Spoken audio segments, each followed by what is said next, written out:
morning and welcome to this first meeting of the Jacobs Cabinet. It gives me great pleasure to sit here before you with these esteemed gentlemen. I am the only female here, unfortunately, but I believe that the youth represented here are the voice of St. Martin. And we expect that though it is an interim government that we have formed under circumstances which we have agreed to, knowing that St. Martin is in a very trying time, has been going through very difficult challenges, we believe that with the right mindset, with a heart for country, and the will to persevere despite all obstacles, we will be successful in achieving the goals that have been set forth in the agreement that we made with the formation assignment. Most definitely, the priority of this first sitting in front of you will bring some changes. However, we do know that the seriousness of the reconstruction and rehabilitation, we have agreed to prioritize and recognize the importance of agreements already made, especially as it comes to rehabilitating our country and especially the airport. As such, we will be going into a meeting directly after the official proceedings to hear exactly what some of the problems are surrounding that. In no way can anyone feel that that is not a priority for this government. As we move on, we will honor all agreements, the elections, and all of the other agreements. I'm sure the governor, as you've heard in his speech earlier, we have agreed to that with the formation assignment. All the members sitting before you have agreed to take this country to the next level. That is our priority.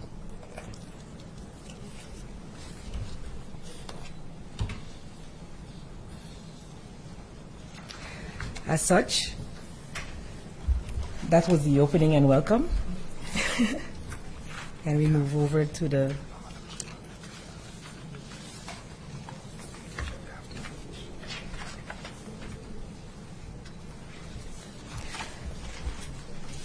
official welcome is now over, and I now hand the floor over to His Excellency Governor Eugene B. Holliday.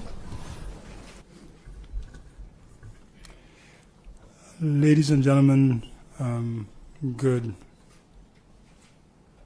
morning. We thank you, Prime Minister, for the floor. This morning, during the swearing-in ceremony, I shared a few thoughts with the all present, and I would, at this stage, also make use of the opportunity to once again congratulate the ministers, Prime Minister, on as well as your families with your appointment. As I indicated earlier this morning, you are taking up the responsibility to govern our country at difficult and challenging times, and therefore, as interim government, you have the challenge to address a number of critical issues, as Prime Minister Jacobs just indicated. One of those issues, one of those pressing issues, is the issue of addressing the sign-off on the loan agreements with respect to the rehabilitation of the Princess Juliana International Airport, which is critical, very critical, to the overall recovery of St. Martin. This morning, in doing so, I stressed that actually it is a critical point, in that actually it is so urgent that I strongly advise the Council of Ministers to address it this week. The second point that I stressed to the Council of Ministers is the issue of the handling of the law, or the code, the penal procedural code, with respect to combating money laundering and combating the financing of terrorism.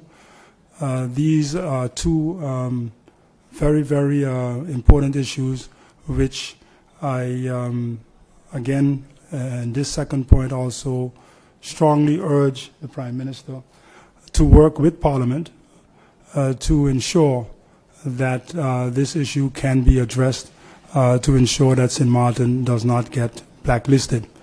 So as I indicated earlier this morning, the issues as agreed upon during the formation process in terms of the legislation for combating money laundering, in terms of the execution of the agreements made with the Netherlands, and in particular the airport, as well as concluding the 2020 budget, the furthering the preparation of the execution of the scheduled elections, and we all went through the discussions surrounding the issue of the elections in terms of realizing electoral reform to bring the ordinances regarding the registration and financing of political parties, as well as the ordinance on the election for elections in accordance with our constitutions, so that in the future we do not need, we can avoid having the unnecessary back and forth which we have seen in the past few months. So in that regard, I again congratulate the Prime Minister and the ministers. As I indicated earlier, in a private setting, this is the first Council of Ministers with which I'm sitting, where I am, in fact, the oldest sitting on the table. So that's a bit a new situation for myself. So I wish you all much wisdom, much strength in the execution of your task, and once again, congratulations to all of you.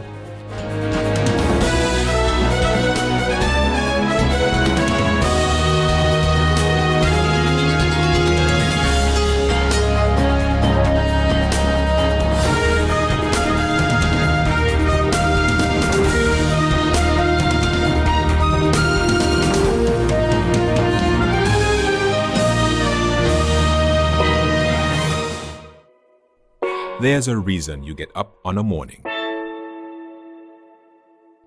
A reason you pick yourself up, start the day. Maybe it's sheer grit. Maybe it's your ethics.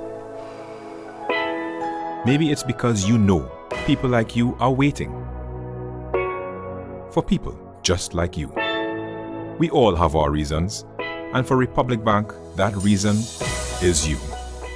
Every little thing, every big thing. It's all about making a difference in your life. Because after 182 years, if it's one thing we're sure about, is that the difference is you. We're here to help. Republic Bank, we're the one for you.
GEBE has been faithfully serving the communities of St. Martin, powering your home and our economy. Come rain or shine, our qualified team of professionals are working hard 24 hours a day to provide you and your family with safe, reliable electricity and water. We use the latest technologies and test our products daily to maintain the highest international standards. Our friendly staff is always there to assist you, whether in person, over the phone, or online. We are committed to constantly improving our products and services, making them more efficient, effective, and environmentally friendly to serve you better today and our next generation of clients tomorrow. GEBE, powering a brighter future. Our friend Megawati is here with tips to save you energy. 1. Turn your airco temperature up. 2. Use a ceiling fan instead. 3. Buy energy-saving products. Save some green with NVGEBE.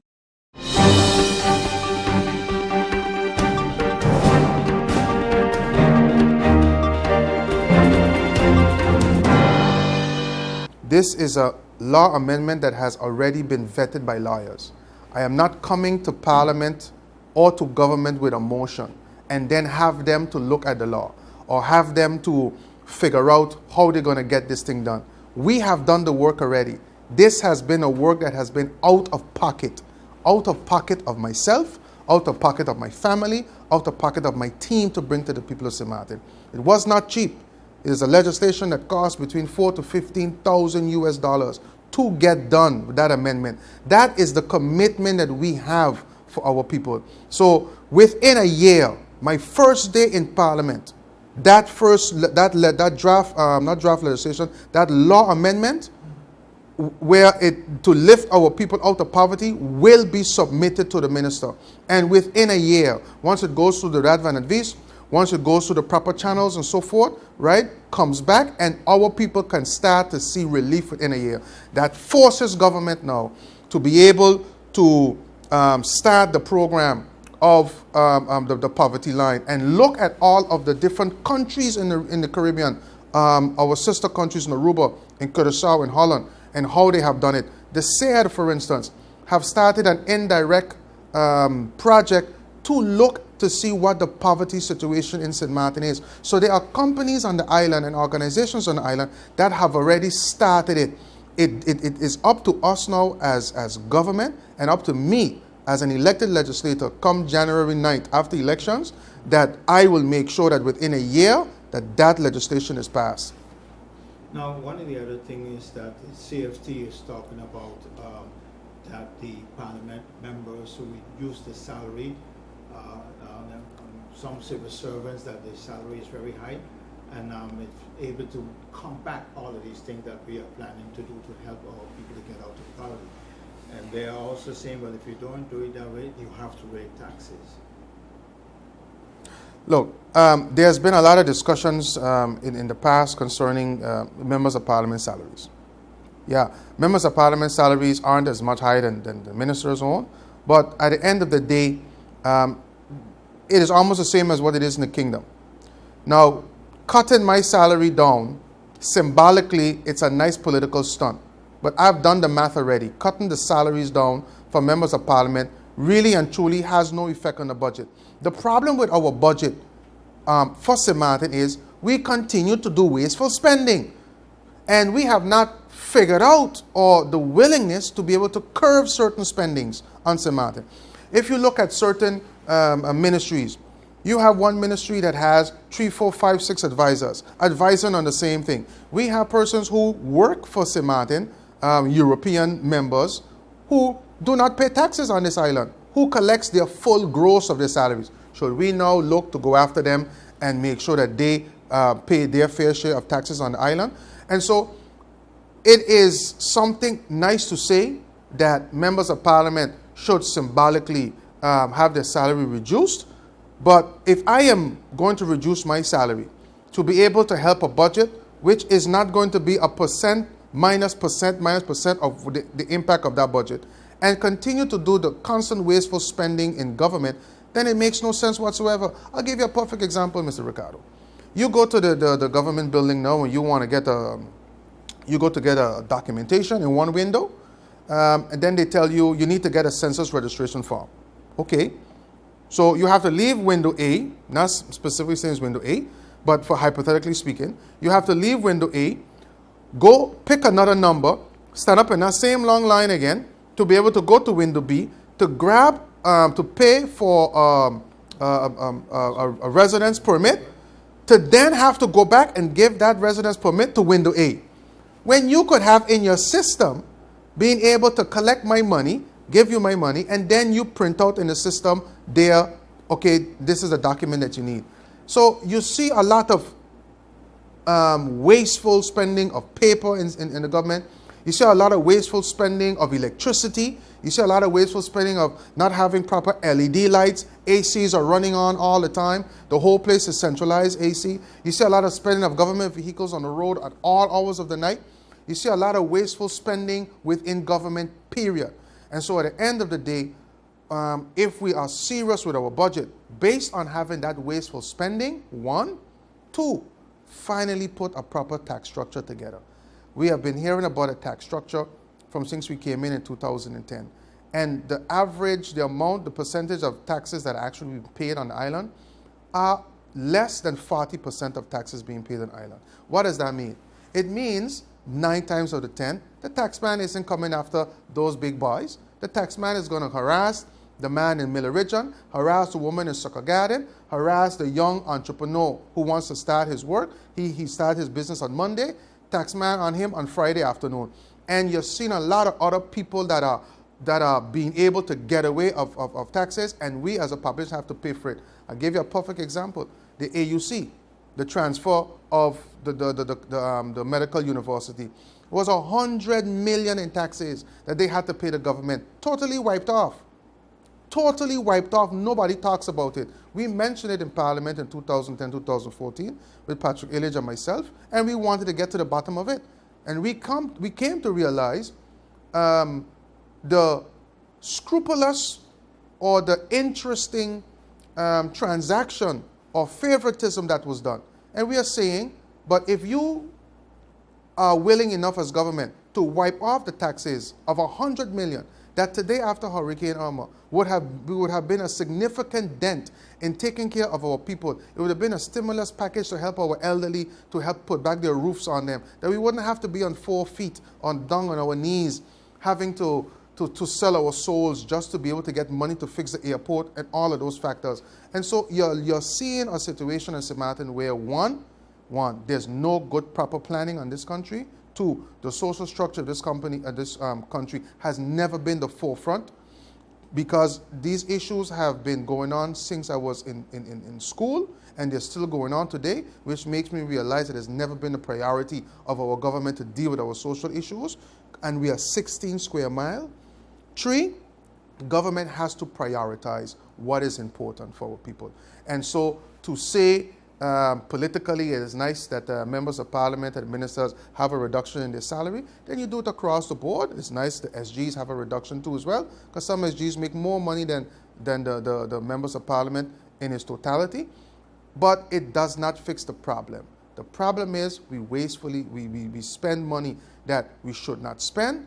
We bring in advisors and everybody from all over the world, where we have our own capable people here to give proper advising and so forth.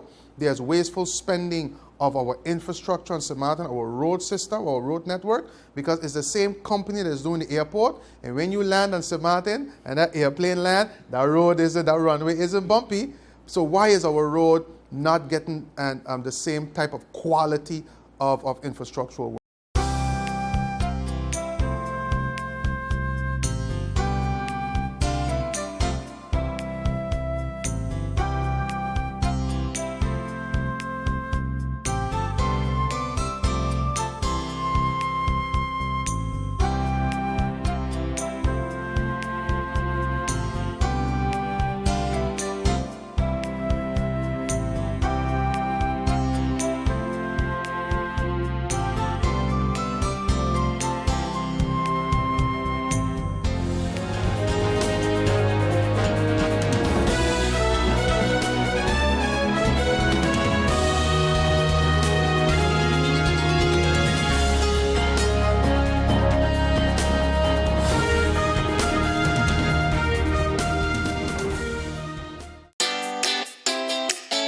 Make use of WIB mobile banking with easy access and direct usage of face recognition,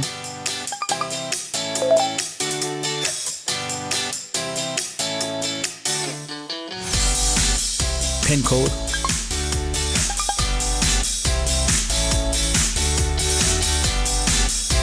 or fingerprint. Download WIB mobile banking app and make your transaction from anywhere at any time. For more information, visit wib-bank.net/quick-login.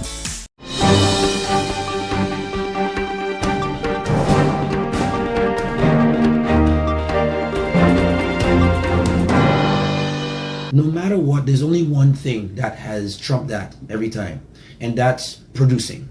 As long as I produce, as long as people see positive results, they see the country benefiting, all those questions that people have start to erase themselves. So for now, I would tell the public, if there's any doubt as to whether the leadership is clear or if there's any situations that people have questions about, let it reflect in my work, let it reflect in the message of the party, and they will see that it closely resembles exactly what I stood for and have always stood for as a member of parliament. When it comes now to choosing the candidates on the slate, who actually takes that decision? You?